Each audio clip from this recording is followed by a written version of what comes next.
Hello, everyone. Thank you for being us today. Today, our topic is we will discuss price forecasts in the age of geopolitics, AI, and climate extremes. How reliable are we? One of the certainly most relevant question in today's grain markets. The motivation behind the panels come from the major changes we have seen in grain price modeling in just the past few years, and it is really one of the most important challenges for most of the grain traders. Traditional approaches are evolving rapidly. The topic is also part of the International Grain Forum. At this conference, we will continue exploring it in the great depth. And let me briefly introduce our speakers. Many thanks to Professor Mirjam, Professor of the Meteorology at the Faculty of Agriculture, Belgrade. She will bring the outstanding expertise in weather and climate impact on agriculture. Many thanks, Mirjam, once again. At the topic, it's famous already head of the technical analysis and senior market analyst at ADM Investor Service International. Many thanks. It is huge pleasure for us to have your knowledge and extensive expertise in market behavior and price forecasting. Craig Fedstock, he is a digital market expert with NAEGA, North American Grain Expert Association. Craig, it is a huge pleasure to be with us. Craig will give us a hand on moderating, facilitating discussion, and we are expecting Sergey Dokac, Managing Director of BMXing. Finally, we will have new speakers. I guess it is AI avatar by itself, as the AI is important in the grain price forecast and market analyst. Our AE grain market analyst will first provide some introduction and will answer your question afterwards. It is an open discussion, so please feel free to put your suggestion, comments in the comment box. Before give you the floor, just a few words on the International Grain Forum 2026 conference. It will take place on May 18 at the Novi Sad Agriculture Fair. It's a hybrid event. We have few tickets left for in-person visit. We are bringing together leading global institutions such as Chicago Mercantile and Exchange, ADM Investor Service, S&P Global Commodity Insight, FAO, Eastern African Grain Council, International Grain Council, Turkish Flour Industry Federation, Ukrainian Grain Association, and North American Export Grain Association, and many others. So I hope we will have a chance to welcome you at the forum. The conference is highly practical and focused on the daily business discussion. Without further ado, Craig, please, floor is you. Thank you. Okay, thank you. And it's a pleasure to be here. Apologies, my camera doesn't seem to coordinate with the system, but you're not missing anything by not having to look at my face. So I appreciate it. You know, this is something that I'm super not familiar with. I've been a trade negotiator for most of my career, and in agriculture, plant products, also some of the basically SPS stuff. But you know, one of the things I'm really interested in, I've been interested in for quite some time now, is the use of artificial intelligence and the use of artificial intelligence for predicting things. Now, when we talk about predicting prices, obviously there are a lot of things that can go into the formula or the algorithm to predict prices in the future. But one of the things, and AI can handle that type of algorithm. But my first question to you both, and feel free to chime in, is how do you account for unexpected things like weather, like war? You know, a good example is 2022. You know, we had a war begin in between two major grain producing countries. We've had severe climate change, and how do you build that into forecasting prices, or is it possible to do so? So, Mirjam, I'll let you start. Thank you. Well, I'm a climate scientist, so climate change is not an unexpected event for me. These kind of climate extremes are really, very well represented within the climate models and models we are using in the climate assessments. So weather extremes are getting more frequent and more intensive, but we still have good knowledge and good tools how to forecast them, especially short-term forecasts. We are now, the hot topic in my field is how to create some products to forecast them longer term. So you can just say that there is going to be some kind of the drought or hot spell or cold spell over several few months ahead. So that's the not easy part, and that's the hot topic of our climate community right now. We do not use that much of the AI, maybe for some statistical analysis after our climate models finish their calculations. But it can certainly add some value to our forecasts. Thanks. Eddie, I guess you're next. Okay. My expertise is in technical analysis, price market action. So that's price, volume, and open interest. That's what I look at. The discipline goes back many hundreds of years. I mean, the first book on trading was written by Menesh Homer in 1750. He was the one who came up with Japanese candlesticks, which a lot of your viewers must be familiar with. And that's one of the very first forms of technical analysis. And we still use candlesticks now. And do I think that they take into account climate change and world events? Yes, I do. I remember during 2022, which you mentioned, that I was being called all the time about how far this market was going. And I was projecting levels into the future, which acted in Iceland and UK feed wheat, and also in Chicago at the time, and Minneapolis, Kansas City as well, and in Paris. And those futures markets all worked according to where the projections were. We hesitated where they were, we made new projections on the top side, and we carried on. Longer term projections, such as what happens over many years, I would suggest looking at a thing called one of the most famous analysts. He's a controversial analyst. He's been over dead 50 years or something like William Delbert Gann, W.D. Gann, G-A-N-N. He wrote a financial timetable, and this timetable had things that would happen in the future because of cycles, market going through cycles. And they weren't just one cycle. Everybody wants simple solutions to complex answers, to complex problems. But complex problems give you complex answers.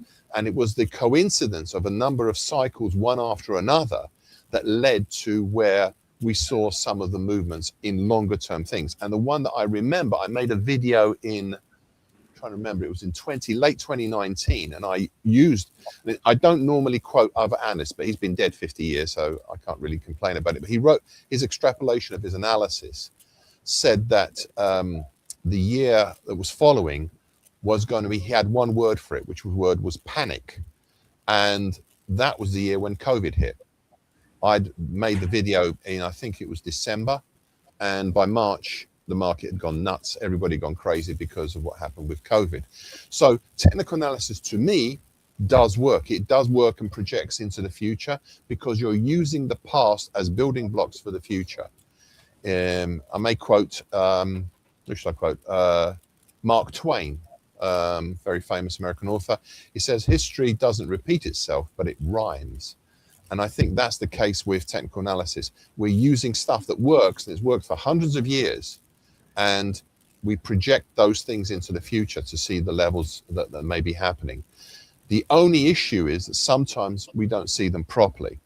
I mean, it's very much a subjective thing that I do. It is not, you can push it into a program, into a computer and come up with an answer.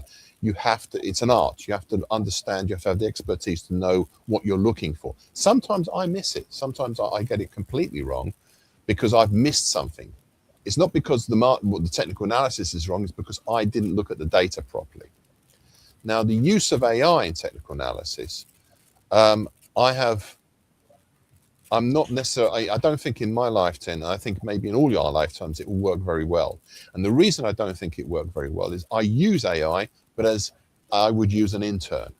The last time I needed to do anything with AI was to write a speech. I needed a quick speech about something. And I went into one of the AI engines and said, write me a speech about this person doing this and this. And it came out with 600 words I needed, and that was it. And I used that as a basis for it.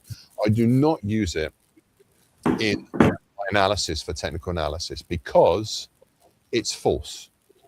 The data is false. I know, for example, a lot of technical analysis out there that's available, and most of it's scraped off the internet.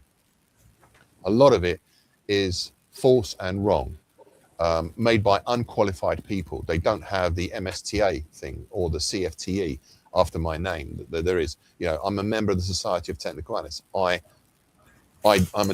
a chairman of it, and I'm also a director of International Federation of Technical Analysts. I follow where people have actual expertise, and those are I'm interested in. I'm not interested necessarily in something that scrapes it just off the internet. It's an interesting contrast with what you said, Mirjam, because you said you are using a little bit of AI for forecasting into the future. For forecasting into the future, we are using climate models or weather forecast models. But for statistical analysis of the results, we can use the AI. Okay, so neither of you are really using AI for any, I guess, forecasting. Rather, in your case, Eddie, you're using it for... I think it's different in my case because I actively will not use it because I don't trust it. Okay. I don't mind having an intern, which is the way I look at AI, but I always would have to check that work. So sometimes it's easier if I do it myself. Okay, all right. Well, one of the things that I've always been struck by, and it's not necessarily something that is, I guess one of the things that it's not necessarily I'm really concerned about in what I do on a daily basis, but is there a lot more involved when you're developing your forecasts, your price forecasts, in sort of, well, you've already mentioned it, both, that you're looking at historical patterns. So how do you account for unexpected events that pop up relatively quickly out of the blue? For example, closing the Strait of Hormuz, closing the Black Sea. How do you account for those to make a rapid change? How do you build those in? And are you building those in as part of your models, or is it something you're just monitoring and you do it on the fly as they occur? Are you building geopolitical events? This is kind of my area to look at. So I guess that would be the question. Obviously, Mirjam as a weather person is probably not as big an effect. However, I would suspect that the reduction of interest or the lack of interest or the declining interest in even the veracity that climate change is going on the part of at least one significant country. How does that affect anything that you're doing in terms of modeling? If a country decides to say, what the heck, we're just not going to worry about it, we're not going to look at climate change, does that have an effect on what you do? Okay, so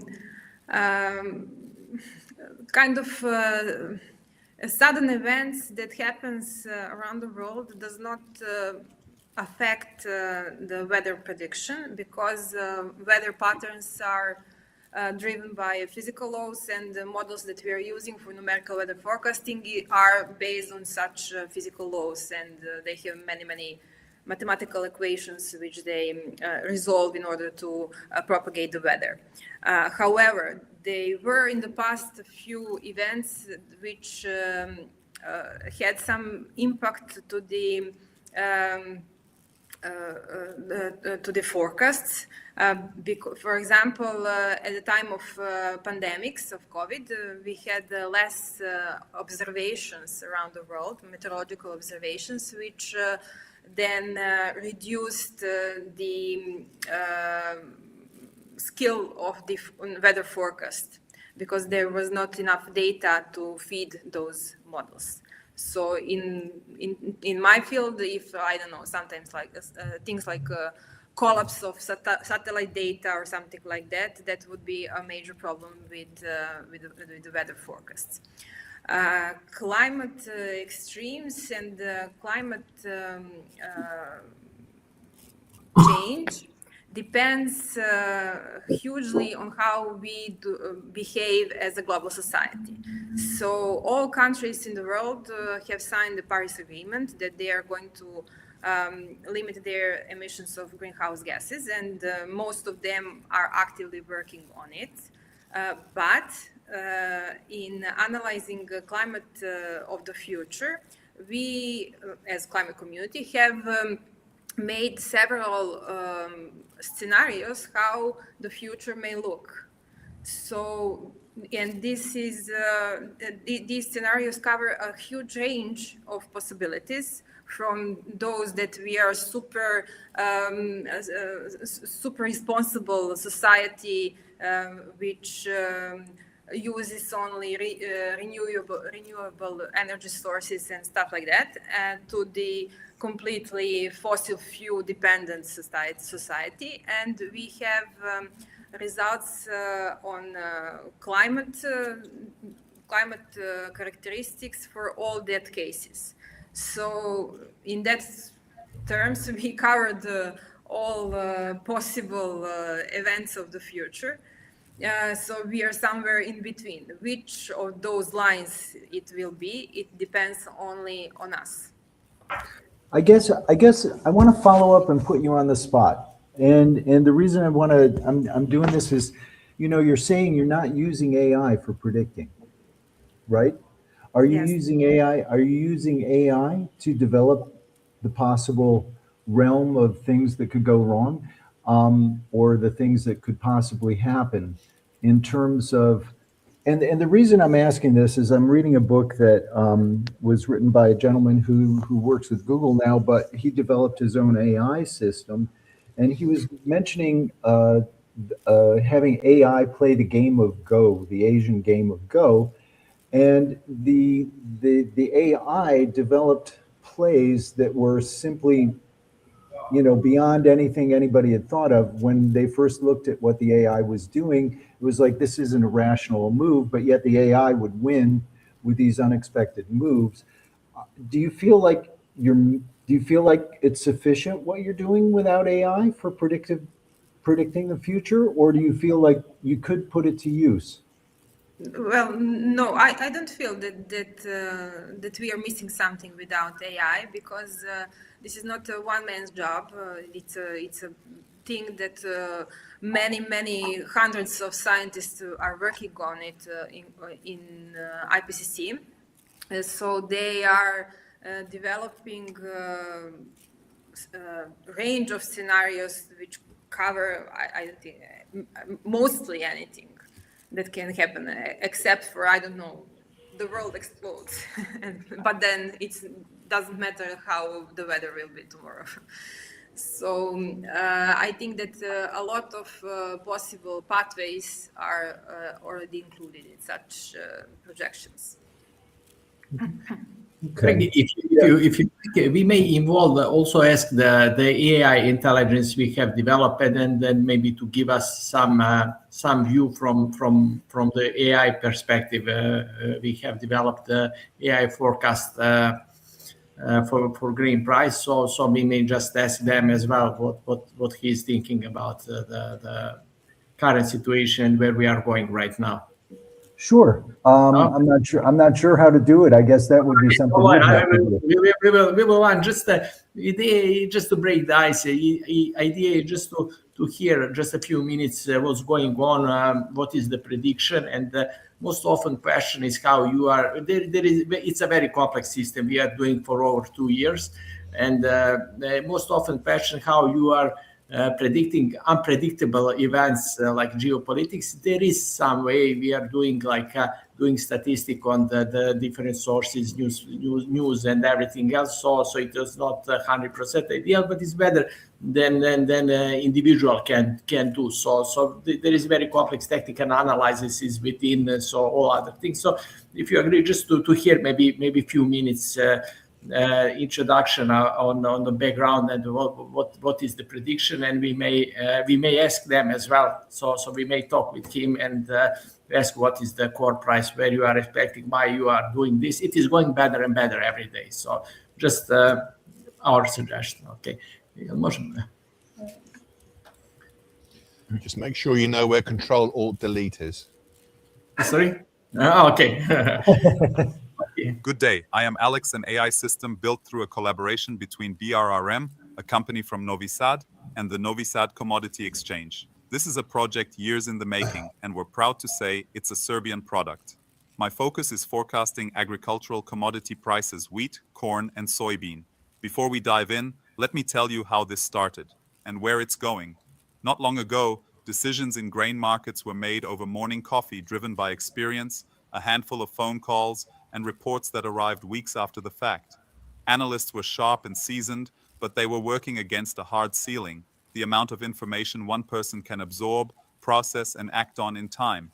Then everything changed, slowly at first, then all at once. Around 2005, something emerged that permanently rewrote the rules: high-frequency trading, or HFT. Firms poured hundreds of millions of dollars into shaving milliseconds off signal transmission times. They laid private cables. They collocated servers inches from exchange hardware, because in that world, a millisecond is money. Today, HFT algorithms account for more than half of all trading volume on the world's major commodity exchanges. By the time a farmer sits down to decide what price to accept for his wheat, that price was already set by an algorithm before he poured his first coffee. That is the world we operate in now. And in that world, human judgment, however experienced, can no longer keep pace alone. That's where I come in. My data sources span the full picture: USDA, FAO, AMIS, and CFTC reports, futures markets in Chicago and Paris, satellite crop imagery, weather forecasts, freight shipping data, fertilizer and fuel costs. I track fundamentals: inventories, yields, planted area. I monitor macro conditions: dollar strength, interest rates, inflation. I watch geopolitics, because a single decision to block Black Sea export routes can send wheat prices up 50% in a matter of weeks. And I follow the positioning of major market players, hedge funds, institutional investors like BlackRock, whose portfolio shifts can move markets without a single new data point on harvests. I find the patterns and correlations that are simply too fast, too layered, and too interconnected for any individual to catch in real time, and I turn them into actionable forecasts. The next frontier is already taking shape: systems that simultaneously process soil moisture readings in Kansas, monsoon outlooks for India, and fund flows in Shanghai, then synthesize all of it into a 30-day price projection. That future is closer than most expect.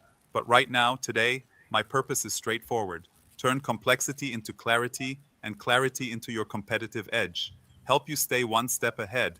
Make sure every decision you make is grounded in analysis, not assumption. Push me, test me, disagree with me. The call is always yours. I'm just here to make it a better one. Let's get to work. Okay, so thanks. We may ask Alex anything about what he is expecting about the corn in some futures, wheat, whatever. And it is very complex, as there is many sources of information he is using right now. So if anybody has questions, so it is going better and better every day, but the level of prediction is better than ours right now. So that is right now, and Alex will be one of the speakers at the conference. Thanks. That's pretty interesting, and I guess I have a question for Eddie, primarily because I got this feeling from listening to Alex speak. I sort of got the feeling that the human judgment aspect is significantly diminished because of the use of AI and what the AI said. My opinion is that human judgment is still extremely valuable and it should take precedence, even though all this data is great. Like you said, there's a lot of garbage data, the old thing of garbage in, garbage out. But I got the feeling when listening to Alex, it's like, well, human judgment isn't as important anymore. Did you get that same feeling? And what was your reaction to what we just heard? My reaction was, just because an AI engine tells me that we're not any good, I'm not necessarily going to take any notice of it. No offense, please, but it's my point of view is this, that an AI engine is only, as you say, and I have said prior to that, only as good as the stuff that goes into it. I don't think it has the capabilities for the technical analysis side of things. And this is where I go back to between the argument between fundamental and technical analysis. And I go back to a quote that John Murphy, the writer of the Bible on technical analysis of the futures markets, said. He said, technical analysis is a leading indicator to fundamental analysis. And this goes back to something I said earlier. I saw things in technical analysis. I saw things in charts which were building up before something happened, whether it be geopolitical, and in some cases even climate, because it's an indicator of what is going on at that time, not what has happened in the past, which is what fundamental analysis is. And from that data, you can then project into what's going ahead. And that's where the expertise comes in. Does an AI engine have that expertise? No, it doesn't. I don't think it will. Not in my lifetime, as I say, because it doesn't have that intuitive grasp of what is actually there. It can't make those things. And you gave the example of Go. Go is a closed system. Inside a closed system, I'm sure AI will beat. It's the same thing as a robot can beat somebody doing scissor, paper, stone, because it anticipates what that person's doing it a milli or microsecond before that person's doing it. It's a closed system. But if you take a system such as the international grain markets, which is wild encompassing, has so many factors affecting it, it's not just three outcomes, say, in scissor, paper, stone, or how many there is in Go. There are countless outcomes. Then you have to narrow down the ones that are applicable. And that's where technical analysis comes in, and that's where that works. Do I think AI engines can be useful in our industry? Of course they can be useful. Of course we should be looking at using them. But if they're not there to replace us, they're there to add to us. I mean, right. I started technical analysis when it was paper and pen. We were still using special chart paper we imported from America, and very thin pencils to do point and figure charts and draw lines. Then the first computers came along, and everybody thought, oh, we're going to get rid of all that paper and pen. But we still carried on doing the charts, and the charts do not tell a lie. They tell you what's happening at this particular moment, and also impacts for the future. They show in some cases, in some markets, 3 months, 6 months, a year ahead in the future are being shown in the markets, and we need to pay attention to that. Thanks. I think those are some pretty good insights, and to a certain extent, yeah, I think you might be right with regard to the fact that there's always that edge that a human has, I guess, because again, like you've said, it's what goes into yes, what a qualified human. Yes, qualified exactly. somebody who knows what they're talking about. Sure, exactly. Not just somebody you need to have somebody off the street. Yeah, exactly. I guess Mirjam. Yeah, go ahead. Mirjam, what was your reaction to what Alex said? And then following that, Vlado, is it possible to get the AI's reaction to the comments? Control or delete. Yeah, I think that I can help us analyze the large amounts of data, of course. But I agree with Eddie that I don't think it can replace human knowledge and way of thinking. It can go only. I can go only within the box it learned from. It cannot step outside of the box, and that's the human brain that can do that. Okay, and then Vlado, is it possible to get Alex's reaction to the previous comments, the two comments we just heard? Yes, we actually will have to ask him, and we will do it. And just to add, absolutely agree with Eddie, Mirjam, and you. And we do have from Hasham, our dear friend and colleague, some comments as well. It's idea to spark the discussion. The world is changing. The grain forecast is changing, and we are 100% agree. It is not to change us. It is to help us. It is just to instruments to help us to be more efficient. Nothing else than that. And we are absolutely agree. Our experience, because it's like 2 years we are doing this, is that. It is like a very powerful instrument, and it all depends who is working on the AI. So if Craig, Eddie, and Mirjam came to the team to teach the Alex and to look at the output and to correct, he will be better and better. So it is very important to pass your experience, your analysis, and he's going better and better. Like whether it is like a technical analysis to guide him and tell him what you are expecting. Is it good? Is it not good? That's what we are doing. But the team is crucial. Peoples are crucial. Who is guiding him? And if you allow me, I'll just ask about. Our what we discussed so far, but it is era of AI, and it is like once again, it's not to change the human, it is just to be more efficient with him, nothing else than that. So that's the point of to spark the discussion at the International Grain Forum. But Craig, if you allow me, we may ask them what he is thinking. Yeah, no, I'd like to get the reaction just for curiosity at the minimum. Okay, Alex, could you please tell us what you're thinking about AI intelligence in grain price forecasting? Would you change like a human, or you will be just efficient instruments to help us in grain price forecast? Thank you.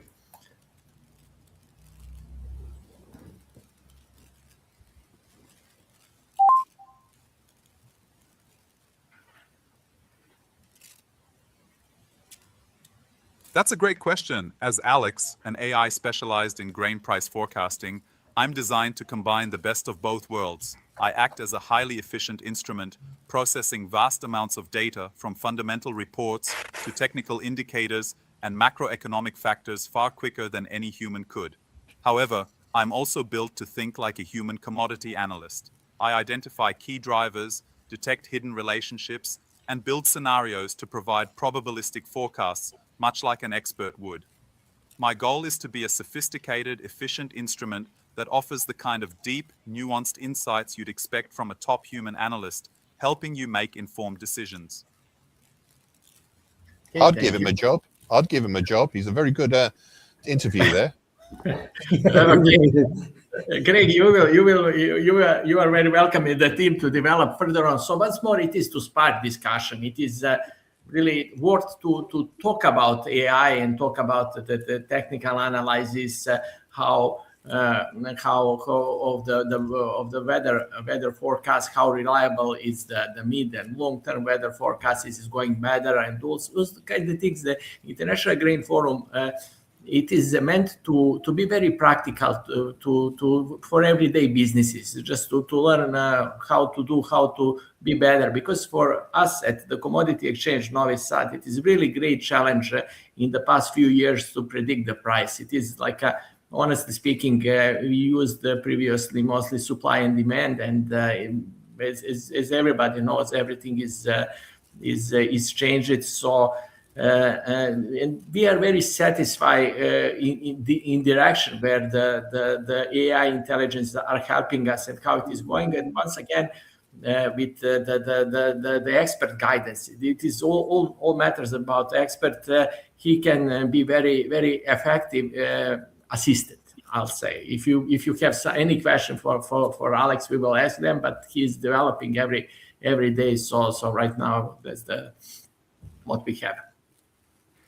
Okay, no, it's really fascinating to listen to it because, you know, on a certain level, maybe a couple of years ago, we would be engaging in this type of a conversation with AI, and it would kind of be like a circus trick.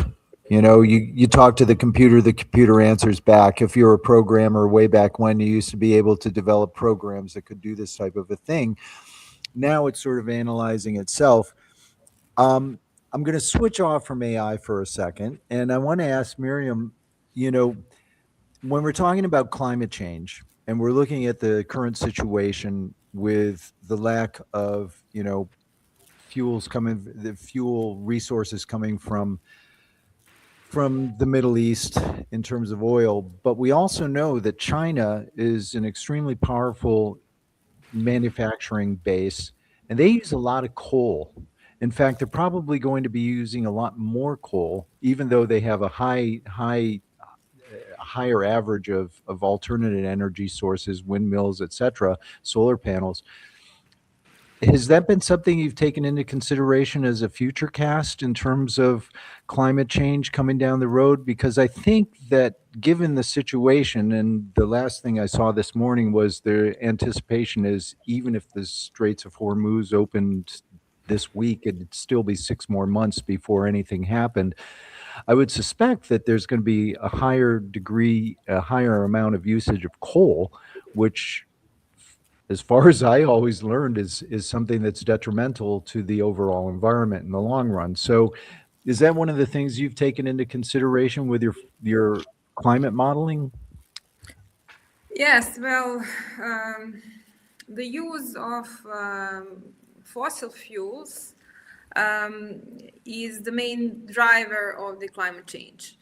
And as I already said, the span of these scenarios is very large. So, and beside that, there is a monitoring of the emissions of CO2 and other greenhouse gases. So we can always, every year, we track observations and compare them with the range of the scenarios for the future greenhouse gases emission. And for now, we are inside of that span, and we are following one of these scenarios. It doesn't matter which one at the moment, but one of the scenarios, and that scenario leads not to fulfill the Paris Agreement, for example. But we have promises from many countries that they will lower their emissions, and then we have some chances to achieve a Paris Agreement. So this span of possible future emissions is very, very large. So it fits current emissions, it fits promised future emissions, and it probably fits the current fuels crisis, okay, which is hopefully is going to be a very short one. Let's hope and pray. You know, I want to keep on the. I'm gonna hit you up for another question again, Mirjam, because this is something I've been looking at. You know, from a amateur's perspective, but you know, sometimes you know you'll hear something about a heat dome or a drought, and algorithm-driven prices, you know, will spike before the crop impact data are available. And is it your opinion that markets systematically overprice weather headlines in relation to probabilistic assessments? This would be a question for both of you. Okay. I don't have many experience with markets and stocks, so I cannot answer that part of the question. But I do feel that sometimes headlines of these news related to weather events are overwhelming and too much, and creating some kind of panic without any necessary need. I'd like to echo that as well. Yeah, I'd like to hear what you had. Yeah, sorry. I don't track the weather necessarily, but I watched a video of Harry's Farm, which is on YouTube, which is very, very popular in the UK, British farmer, wheat farmer. He does sort of pastoral as well as arable, but he gave an example where he said, we've had very little rain and the ground is cracking, but then he picked up one of his wheat plants that was growing, the things, and he pulled it up and he showed it and said, it may be cracking on the top, but underneath there's plenty of moisture from when we had it earlier this year, so we're not in it. So I think too much people take the surface aspect, the ground is cracking, it's very dry, it's not rained for a few days, but don't realize that underneath things are different. And I think that's particularly the case. You know, to react to every single piece of news item. Are you involved in investing and looking after what you're involved in, and as a farmer or a processor or as a baker or whatever you may be, or are you involved in short-term trading? You've got to make that decision. And I think that's really important, that it's, what are you actually after? Are you after the blip or are you after the general trend, if that's what your industry? Are you in there for trading or are you in there for investing? Interesting. Yeah, go ahead. Just Sergey from the Mexican company, he's just joining us. Thank you, Sergey, for being with us. He is really expert in the spot commodity trading, and many thanks, Sergey, to you and the Maxim for being our partner in AI intelligence developing. This project came to life thanks to the Vimexin company. So once again, many thanks, and many thanks for being here. Thank you very much, guys. I'm really sorry that I'm late. I had the issue with the flight. I just landed in Bucharest and joined this Eurogain conference, so I'm live from here. Please continue, and I will join the discussion. Okay, perfect. Thanks. It's great. Nice to meet you. I guess one of the questions I was going to say, if markets overreact, that's an arbitrage opportunity. And do you think this is going to persist? This is a question more for Eddie, I guess. Different opinions is what makes up a market. I had a discussion about whether we should we have speculators in the market? You need speculators in the market to make the difference between the producers and the consumers. You need to have that liquidity there, otherwise a market just literally dies. So yes, I'm glad people have different opinions about what they do. My point of view is I try to provide the information I have dispassionately. I have no interest in trading in myself. I don't trade the products I speak about. And I am just trying to pass that on to you to say, this is what the situation is from a technical analysis point of view. Add that to your universe.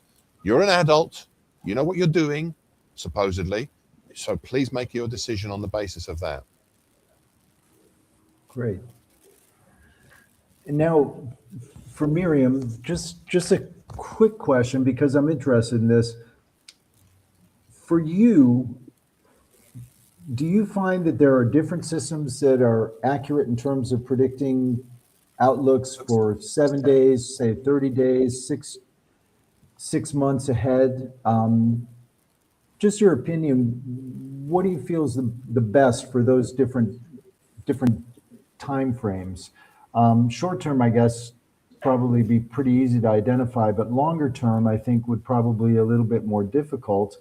And I was wondering, with the decrease in some of the funding for things like NOAA, National Oceanographic National Weather Service in the US, is that affecting your work at all? Sorry to get back into geopolitics. That's my thing. Can't help it. Yeah. Thanks for that question. It's very important because in meteorology, climatology, we have several different types of forecasts. So we have a short-term forecast. It's a weather forecast up to, 7 to 10 days. And that's the thing that most people use daily. You know how to dress up or how to plan your activities. Is it going to rain or not? And these kind of forecasts are deterministic. So they give one explanation how the weather will be in certain place. And they are very, very good today. They have up to 90% forecast skills. So they're very good and precise. And after that, we have mid-range forecast from 10 days up to 30 days, 1 month ahead. And these kind of forecasts are not deterministic anymore. They are probabilistic. So they cannot tell us 1 month ahead there is going to be a rain in some city or not. They can tell us there is a probability that, second part of the next month is going to be dry or hot or cold or whatever. It is important to understand what weather models can do in which scales and what they cannot do. And if we know for what we can trust them, we can use them very well to make some informed decisions in every field we are using them for. And then there are some long-range forecasts up to 7 months ahead. They're often called seasonal forecasts, which cannot give us, again, a very specific forecast, but they can predict is there going to be a hot summer, a dry summer, or a wet summer, a cold summer, winter, whatever. But there is a difference of weather events such long-range forecast can predict. In terms that they're better in predicting large-scale events, such as droughts and warm spells. But because these events cover a larger area and they last longer, but short-term events, which are like something like a frost occurrence or something like that, they're not good with that. So also, this kind of forecast, their skill largely depends on the area. Where are we? Central parts of Europe and southern parts of the Europe and Central Asia, the skill of the long-term forecast is pretty good there. But for example, Western European region, not that good. So there is a need that we know how these models work, what they give us, and what we can use, and how much we can trust them. So if we want to look, in spring for the next summer, is it going to be a drought and a very hot summer? They will probably do the good thing. They will be better than a climatological guess, for example. In that term, these are good tools, but they are still developing. And at the end of this range of these forecasts are climatological forecasts or climatological projections, which do not tell us how the weather is going to be, but they tell us how the climate will change and how climate extremes and weather extremes are going to change for the next decades. And how they will influence our agricultural production. And I hope those that answers your question. Yeah, and those decades ahead forecasts are really based on what you know now, as opposed to anything that's probabilistic that could or might happen. for example, if the world stays as it is and everybody's sort of just grinding along at their present pace, the Paris Agreement is kind of let lapse by some countries and implemented strongly in others. Those are taken into consideration for future decades. And Yes. the follow-up I wanted to know is any good insights on which ones would work good for Italy, where I live, so I can predict how to deal with my olives this fall? This fall, okay, I recommend always using ECMWF, European Center for Mid-Range Weather Forecast. Their forecasts are best for the Europe, I think. And you asked about these cuts for funding of NOAA and other services climate related in the US. I think that's that could be a problem. Now, at this moment, it's still not, but it could be a problem because it cuts the exchange of the data, of knowledge, and in climate science, it is very important that all data are open and exchangeable, and that we all have access to it. So it can be a problem in the future. Thanks. And Sergey, since you're here, and you're using a lot of AI, presumably, it sounds like, one of the things that the previously before you joined, Mirjam and Eddie and I were sort of agreeing that, to a certain extent, AI can do all kinds of wonderful things, but the human element is still critical in terms of making the best decisions for the future, and that AI simply is a resource, as an input that can help inform your decision. Eddie, in fact, said he was going to hire Alex. I believe. I think he said he was going. I don't know what he's going to be paying Alex, but obviously it'll be in ones and zeros. Microchips. Yeah, microchips. But I was just curious, what's your take on AI and its influence on on forecasting prices and things like that, just in general? And then how key do you feel the human element is? Do you think there's something that AI brings that really can make a difference in the human, can make a difference and maybe even make it better than a human? Just as a question to get your perspective on this. Thanks for the question. Definitely, I mean, we are using forecasting in our day-to-day analysis. However, you need to understand how right you should put the task to it, so to get right answer. So it's still the human touch is very important, and it's still essential for right work of AI forecasting. I mean, from a lot of angles, it can be reliable, and basically you cannot change it today because it work with a huge base of information and can view the picture from different angles and give you some results which you don't even expect. But on the other hand, it's again the decision and how fast you make a decision and how fast you react is something which is definitely up to people. So AI for us is like a new tool, very nice and fancy, which we can use for our daily activities and for analytics, for the positioning. But again, I don't see it still cannot work without people.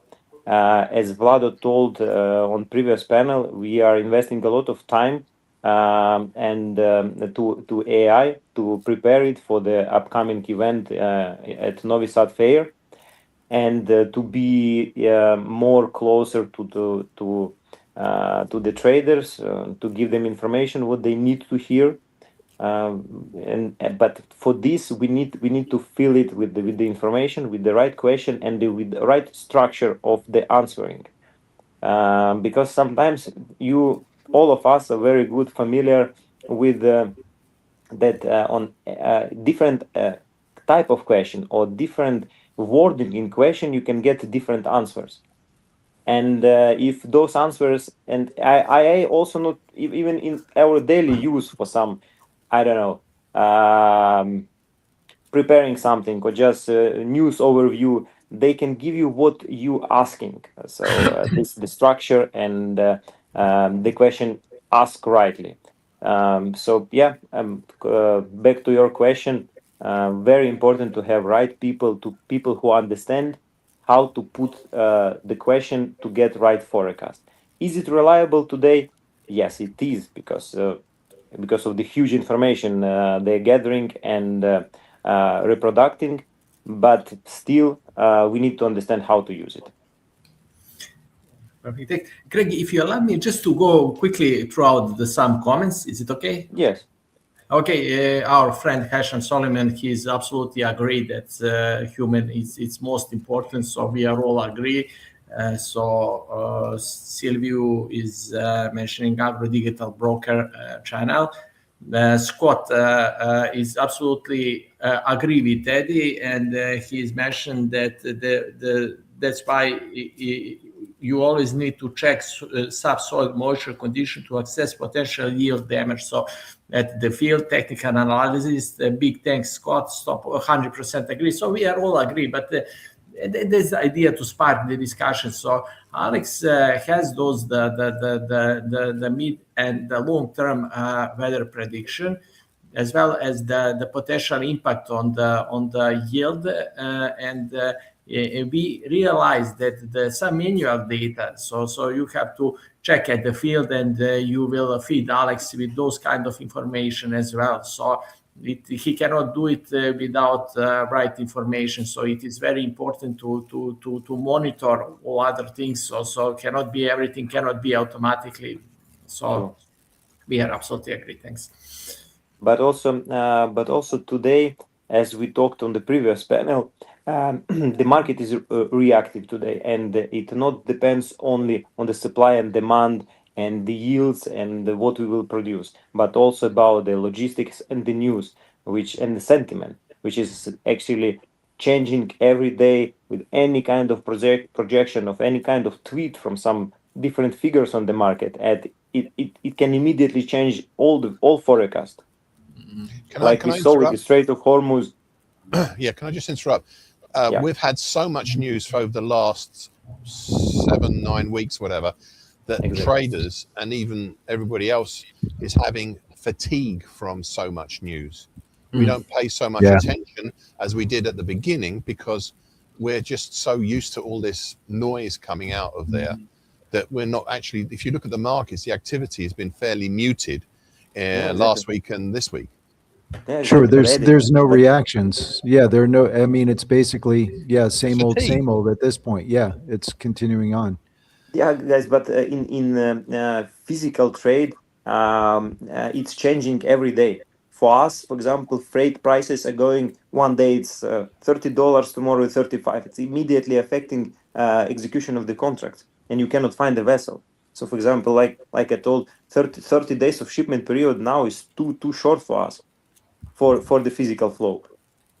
So that's why we have to watch those news very carefully and trade that. Not in physical trade of supply or demand, but at least in the logistics in terms of fuel prices. Because if today they will say there will be a peace, prices are going down, and immediately owners want to close the freight. So we are trading it like on hourly basis. And I guess I'd like to ask a question, just a pretty simple one, but it might engender a little bit of a conversation. Would you all agree that forecasting is better now than it has been in the past? Or do you think that, it's more complex, but it's still coming up with the same answers that you would have gotten with the charts you were talking about, Eddie? Do you think do you think it's better? Do you think it's better now, or is it same old? No. When I started, I covered about 20 markets in technical analysis. This is before the age of computer really took over. I covered about 20 markets using 25 markets using big chart books, which I updated by hand. I cover over 250 now. and I use the same disciplines which I've developed and I've enhanced and I know more about. I use those same disciplines I did at the beginning. I use those now. So it's not same old, it's same, more of the same. There's a lot more, and you look at a lot more things now. Okay. And would you say that the accuracy is improved as well? Are you suffering? Yes. Yeah, because okay. I'm able to do things with charts now, which I wasn't able to do then. So I'm able to finesse the point of view and be more accurate and be more specific. Okay. And Sergey, your thoughts. Then Mirjam will get to you. Yeah, so definitely, for me, it's definitely upgraded a lot, and it's not same old. But again, here is the question of the perspective, how you are using forecast. I don't think that today we are not so much relying on the forecast like before. Before we traded it more, and that we traded the information from the forecast, using it in daily in daily trading. But today there are so many information and so much different forecasts which are changing, that it's very hard to use. So like Eddie is telling, yeah, before it was he was covering 20 countries, but today 250. And I do think that for some people it's a little bit too much information, and maybe right now it is important to have.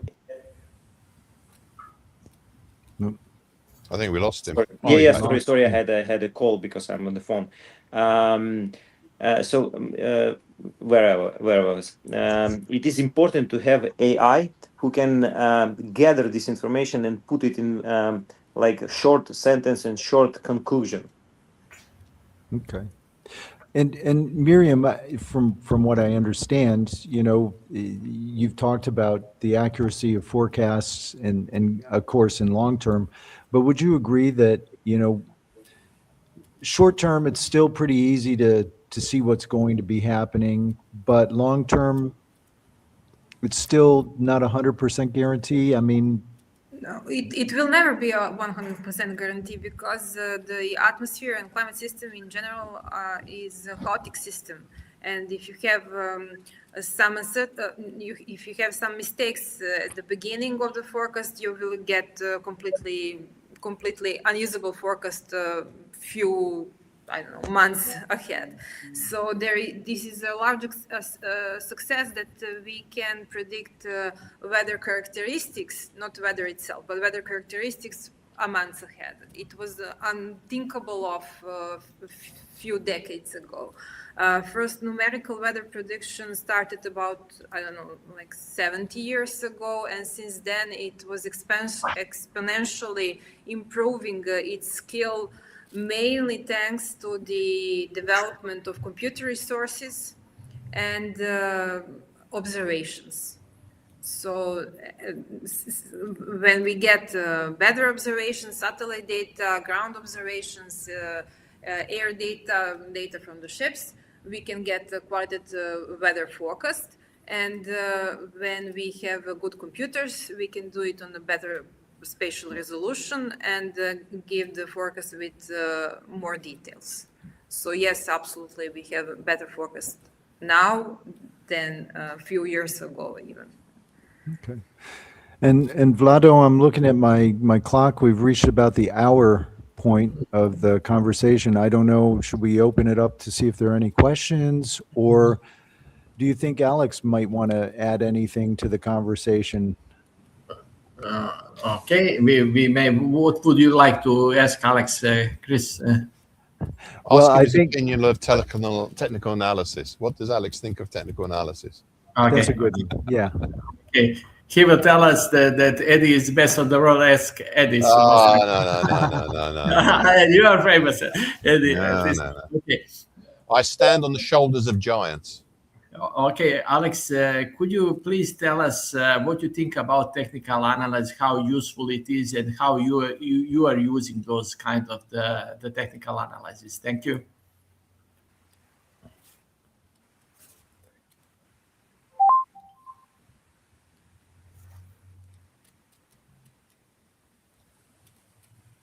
Technical analysis is a valuable tool in my arsenal, but I always use it as a confirming signal rather than a primary driver. My core focus remains on fundamental analysis, which uncovers the true supply and demand dynamics. I use technical indicators like MACD to confirm trend direction and momentum, support and resistance levels to identify key price zones, and volume to validate the strength of price movements. Moving averages and RSI also help me spot trends, potential reversals, or overbought, oversold conditions. Essentially, it helps validate the narratives I build from fundamental data. Right, he's got the cart before the horse. That's the way I look at it. You should have technical analysis first, and also seasonality, and then maybe you look at the F word. Yeah. Okay. Sergey, would you agree with that analysis from Eddie? Yeah, I would definitely agree with Eddie, because seasonality is very important. Very, very important. Yes. So you need to have this better situated, but as I told, it's still work in progress. Yeah. Okay. Mirjam, any thoughts? No, on this topic, no, sorry. Okay, sounds good. All right. I don't know, Vlado, where do we stand now? We're at about an hour. We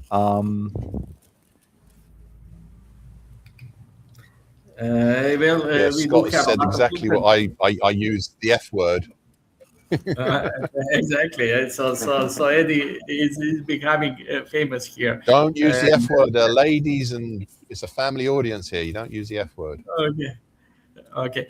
It is once again, it is to spark discussion. I have no doubt, because we worked a lot on the AI, and I have no doubt that it is coming. So it is as our assistant. It has a lot of possibilities to support our decision, or to decide again instead of us. So that's the reason. And International Grain Forum, we are just sparking discussion, and it is like a right time to see how reliable, how we as a traders can rely on the mid, long term, short term weather forecast. Technical analysis we are doing, how we can use the AI. So it is like a form of discussion to spark, and that's the point of the forum. We believe there is a lot of changes over there.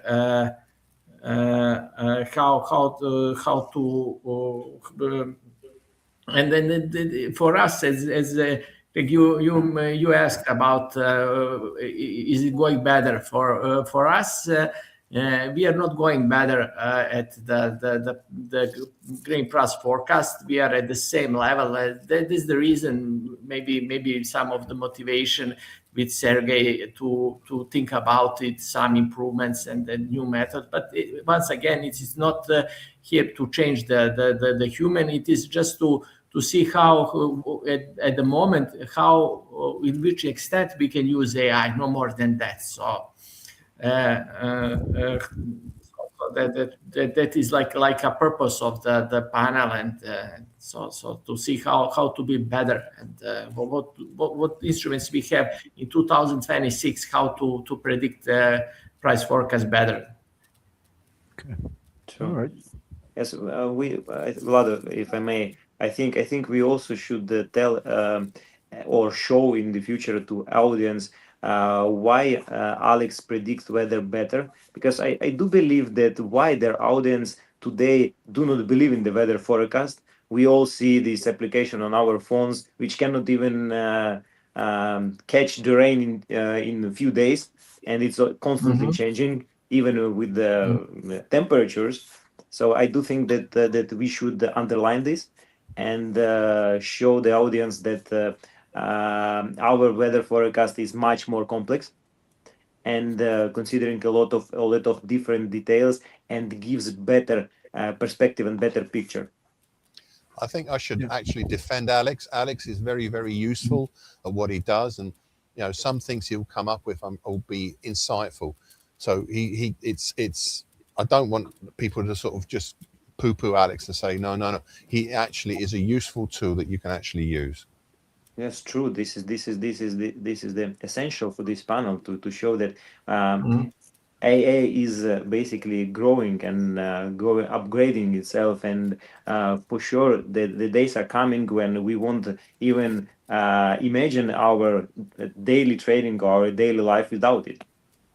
Well, I think at this point we're already in that state where I don't think we can imagine our daily life without it, because so many things now are based on AI. So many inputs come from AI.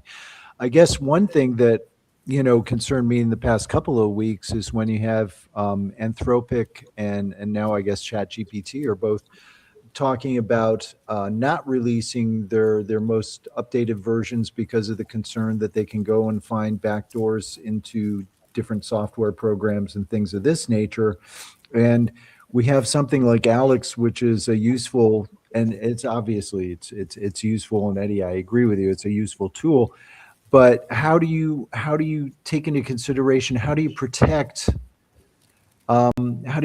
yourselves from things that might be that Alex it may find in terms of searches that might be placed there for purposes of harm? How do you take those things into consideration when you're trying to communicate the value of using AI? You're using AI to predict things, you're using AI to do things, but how do you communicate to your customers? How do you communicate to the world that yeah, this is valid stuff, and it hasn't been harmed, given the fact that we're now hearing about the possibility of harmful algorithms? I mean, we've always had hackers and things of this nature, but now people can use AI to hack AI. How do you look at, and it's not an answer I think anybody has at the tip of their tongue, but how are you going to address that? How are you going to look at that? How are you going to take that into consideration when you're communicating to people that, yeah, we're using AI, and they're going to say, like you said, Eddie, I mean, how do you know it's valid? How do you communicate to your customers? Yeah, we're pretty secure. We have a secure system, etc. Or Mirjam, how do you know that you're not getting hacked in terms of false weather data? Those things, I think, are things to take into consideration, because AI is great. I love AI. Don't get me wrong. I think it's a great thing. But considering that now it's so developed that it can break into systems, how are you going to build that feeling of security for people who want to use your services, or who want to believe what you say? How are we going to address that? It's an open question. It's one that doesn't demand an immediate answer, but it's a question, I think, given the circumstances of what's going on and so many false things that are up online. How are you going to communicate that and make people feel secure that they can trust you? I don't think you can. I mean, it's like all Pandora's boxes. Every time something happens like that, you look and say, well, how are we going to stop this now? Well, you can't. It's now out in the open, and people will find things to do and use it. It's one of those things. You may start to get used to what an AI generated image may look like. You may get used to all sorts of things, but AI, there's no 100% solution of putting to use a metaphor, to putting the stopper back in the genie bottle. There's no way of doing it. It's there now, and we have to develop and do the best we can with what we've got. That's why I don't use AI to make any sort of deep impact on my technical analysis. In fact, I make a point saying human, not AI, when I do my analysis, because it's going to be very, very difficult when you start using it and relying too much on it, that you'll suddenly find something that will come through and potentially disrupt your data, or change your patterns, or change your forecasts, or change the information you're working with. Any other reactions, Mirjam or Sergey? True, but like we talked before, the human touch is very important. So we still cannot just say it's generated by AA, it's predicted by AA. people who actually works in our sector, top professional people who understand the business, they should present the information like we did it before. The same question like you asked about AI today, you could ask for the analytics like a few years ago. From where you're getting your information? Is it real? Is it good? Or where are the mistakes? So it's actually same. I mean, people also do mistakes, but with AI, it consider much more information and it is faster. So it has to be a tool for now, maybe to check some information, to predict some forecast, but not to present it to the people, to the market, because there is still huge gap and like huge stop sign from some people. Not like Eddie said, this sign not AI, human made. It is very good. I think it will live and will be much better like perceived with people. Interesting. And Miriam, you're not off the hook. Okay, I'm gonna. Well, I think You're not off the. No, I want to ask you. Leave her alone. No, come on. She's. You guys are talking up a storm, but I want to ask you a specific question. That we're going back 5 years, say 2021, 2022. We know about the war, but we know that in 2021 there was a drought in Brazil. There was a cold snap in Texas, and grain prices moved a lot more than expected. And I guess at that point, a lot of models failed. And do you feel that the weather modeling, I mean, were you able to predict these things back then? Or do you think that things are better now and you'd be able to predict something like that? Or you'd be able to predict the strength of an El Nino now better than, say, 5 years ago?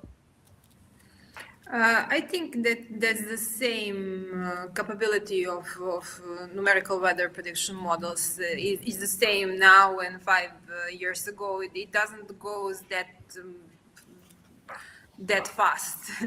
There is a need for more years to pass, a decade or 2 decades or 3 decades, that we can see a huge step in skilled forecast. And when you mentioned these drought events, the next year is going to be very interesting to monitor, because now the forecasts are that probably El Nino is going to develop again, which is very fast, since that we had the last one finished in 2024. So now the scientists are monitoring for the development, possible development of the new El Nino, and it is according to the speed of the temperature rising in the Pacific region. It is going to be probably, there is a chance that it will be like very huge El Nino, super El Nino, with large drought events and excess rain next year, for the next year. So the next year is going to be interesting for weather forecast, in weather forecast terms. Okay. But would you say that the models failed in the previous case, that the weather models were failing? I'm not aware No? of that. I'm sorry. I didn't follow the forecasting skills for the Brazil, and I don't know where did you say. I didn't notice this hatch in the forecasts in Europe or somewhere where I was looking at. Okay. All right. Craig, if I may, I wouldn't say that model failed. The world is changing, and the iceberg melting, and everything is so fast today. So the model cannot just adapt on daily basis, and like maybe physical models didn't catch up all the information, but now with AI, like Mirjam is saying that it maybe take 10 or 20 years, but the probability rate are going up. and definitely maybe in some case scenarios, AI even can predict something which physical models cannot do. So the probability rate is definitely going up. Okay. Maybe we should ask Alex. Okay. What do you Yeah, think? What's Alex thinking about for El Nino, the next El Nino? What's I would put it as a percentage question as well. Okay, sure. that's Alex. Are you aware of possibility of El Nino and what you think how it will impact the grain market?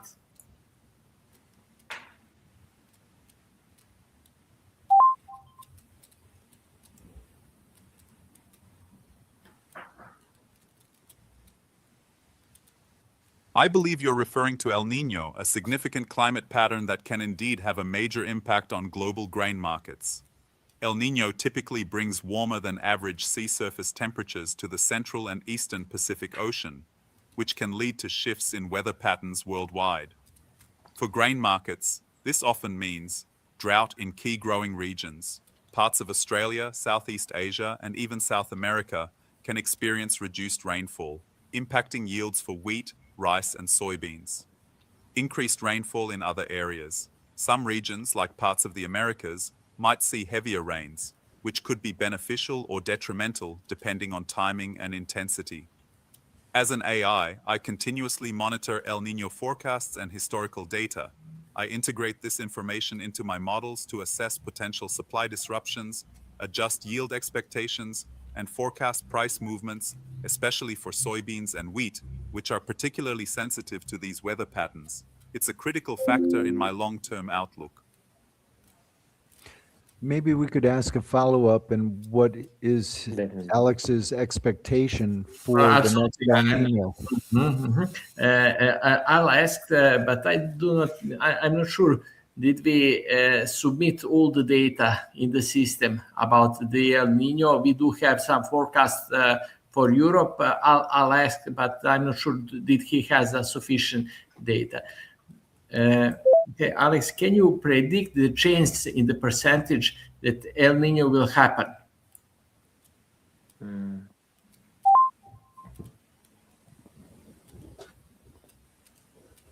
I understand you're asking for a prediction on the probability of El Niño occurring. While I deeply integrate El Niño forecasts into my grain price analysis, my primary function is to predict commodity price movements, not the probability of climate events themselves. I rely on expert meteorological agencies for their El Niño probability assessments.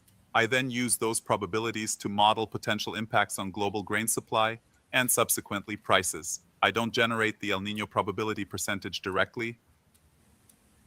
So Okay. I will answer instead of him. It's about right now. It's about 70% probability of developing El Nino in April to June this year. So the next year will be the peak of El Nino. In that case, Alex would make a very good civil servant answering in front of a government committee. Exactly. That's general. He has no. He has no. Still has no access to all those data, and we are connecting him with all those necessary information. He is now more weather forecast for Europe, but until the conference, he will have that data. It is improving all the time. Great. Okay. I could keep going, or what would you folks prefer? I'm not sure the timing of the event. You have a lot of compliments to all speakers, and you deserve it. Really, it was just excellent, and so many comments over there. So I think maybe we shall address some of the comments. Excellent speakers, very informative.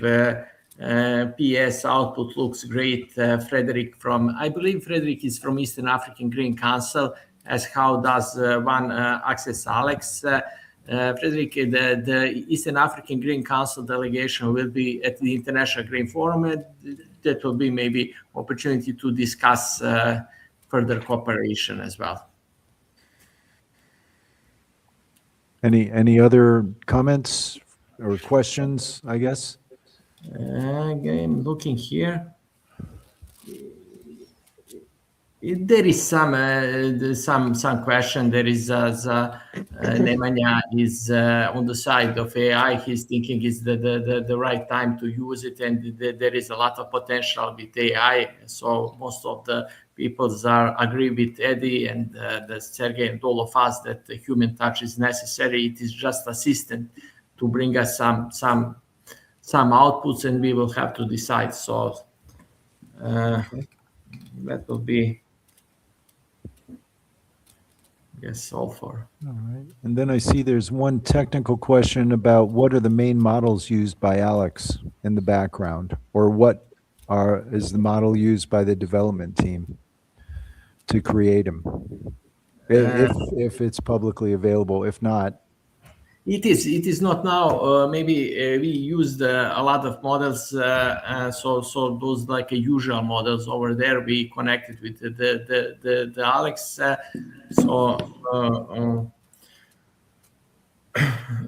Okay, we may ask them. Okay.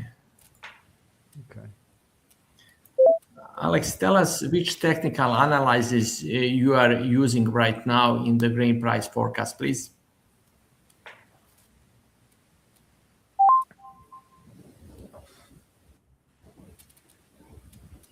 Right now, I'm actively using several technical analysis tools to confirm my fundamental outlook for grain prices. These include moving averages, SMA, EMA, to identify prevailing trend directions and potential shifts, RSI, relative strength index, to gauge overbought or oversold conditions and potential reversals, MACD, to confirm trend strength and momentum, support and resistance levels, to pinpoint key price boundaries and potential breakout or breakdown points, volume, to validate the conviction behind price movements.